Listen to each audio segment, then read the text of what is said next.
We got one. Woo! And that took about 7 minutes roughly.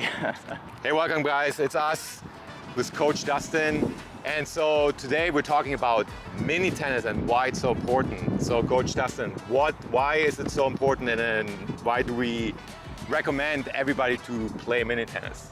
Well, once you get on the tennis court, it's very good to start short court mini tennis. For one, you want to keep a soft grip, and you can really focus on the stance and your technique while hitting full forehands and backhands. Nothing too hard, very, very loose grip.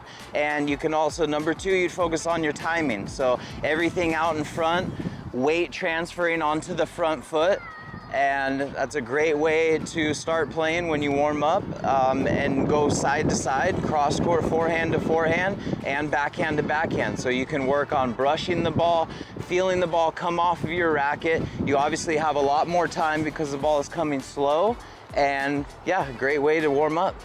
All right, what's up guys? We're gonna practice some short court. We just came out on the court and we are gonna warm up, and we're gonna work on our forehand mini tennis, which is short court. If you're not too familiar with the court, or if you just started, this is the service line on the tennis court. So a great way to warm up is to take 2 feet behind the service line and get in the sideways position. Oliver and I are gonna both be hitting forehands. So we're gonna stay in the closed stance position, and I'm gonna push my racket head towards his cone, and he's gonna push his racket face towards my cone, and we are just gonna focus on light brushing of the ball, staying sideways, and pushing the racket face, palm towards your target. Very, very loose grip. I'm just holding the racket enough in my hand to keep it from falling out, preventing it from losing control, but focusing on the feel, the footwork, and a closed stance forehand every time. Target practice is always beneficial, and it's fun to play games. Whoever can hit the target first, up to 3, is a great way to focus and concentrate. Oh yeah. As you can tell, we haven't hit the cone yet. We haven't hit the cone.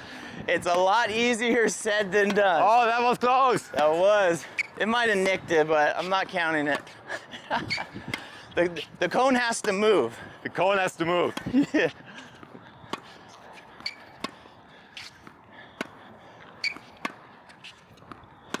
Oh yeah.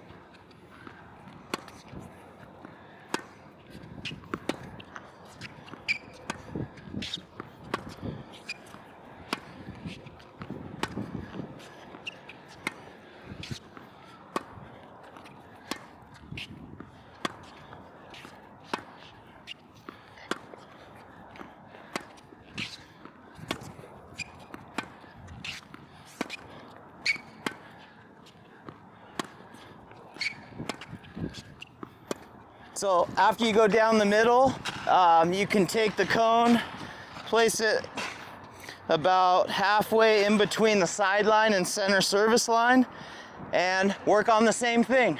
Forehand, slightly brushing the ball, starting with your feet, staying on your toes in between shots. It's a really good idea, because the ball is moving slow, to split step 2 times. If you get in the habit of split stepping twice in between shots, you will be more likely to split step once in between a fast-paced, high-intensity point from the baseline. And when you follow through on the forehand with the finish, you want to think of a windshield wiper on a vehicle. with that finish. So you're relaxing the wrist and letting the path of the swing do the work. It will feel effortless, especially when you're going from short court, because you have the time to feel the relaxed wrist.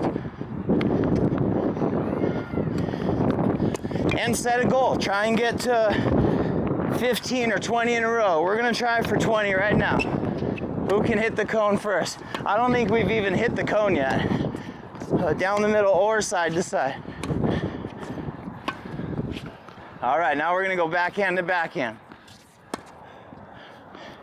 Very important on the backhand to drop the racket head underneath the ball to create the brush and the top spin, which is the goal on the backhand side, is to roll the ball to your target.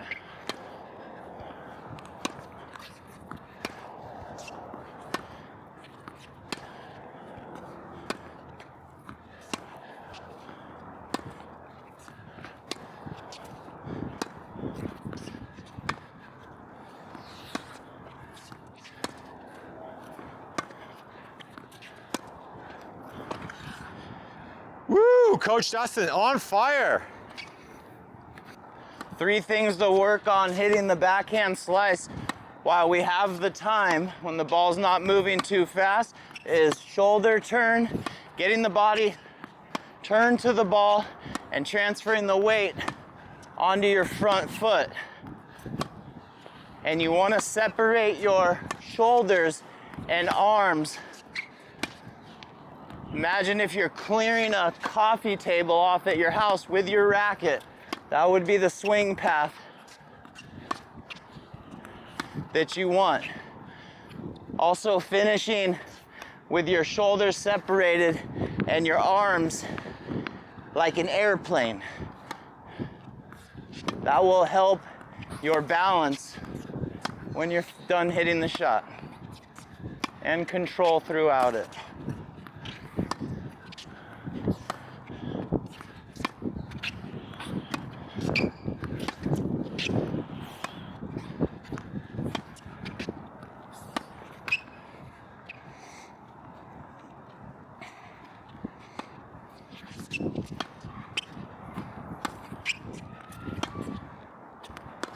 Oh yeah, that was the famous Camino Real bounce. Yeah, we get park bounces out here all the time. Here. We call them park bounces. All right, let's see if we can finish with 15 in a row.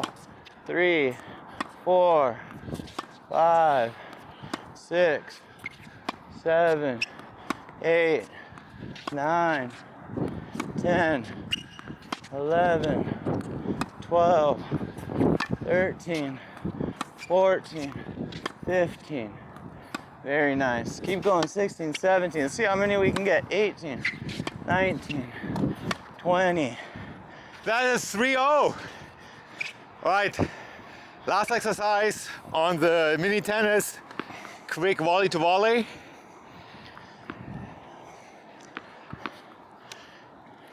Maybe coach can talk us through why it's so good and what to pay attention to. Well, oh yeah. First step, keeping the racket tip up and out in front of you and going at a slow pace, just giving yourself time to split step when your partner hits the ball, so that way you can make the necessary adjustment to meet the ball out in front of you. You never want to let the volleys come to your strings. You always want to meet the ball out in front, and while doing this exercise, it's good to aim for your partner's chest, your friend's chest, your opponent's chest. Great way to keep the ball, the height up, and to practice hand-eye coordination. But notice how we're not swinging, we are just blocking, and once the strings meet the ball, stop with the racket head. There's no swing, everything's abbreviated at the net.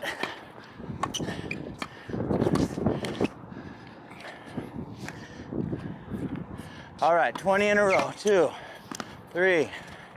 Well, We got 3. All right, here you go. Come on, 1, 2, 3, 4, 5, 6, 7, 8, 9, 10, 11, 12, 13, 14, 15, 16, 17, 18, 19, 20. Keep going, keep going. It's very good to set goals. I always notice when I'm playing, if I set myself a goal with the person I'm playing with, friend, 10, 15, 20 balls in a row, you will normally reach that goal mentally because you set your mind to an expectation. 2, 3.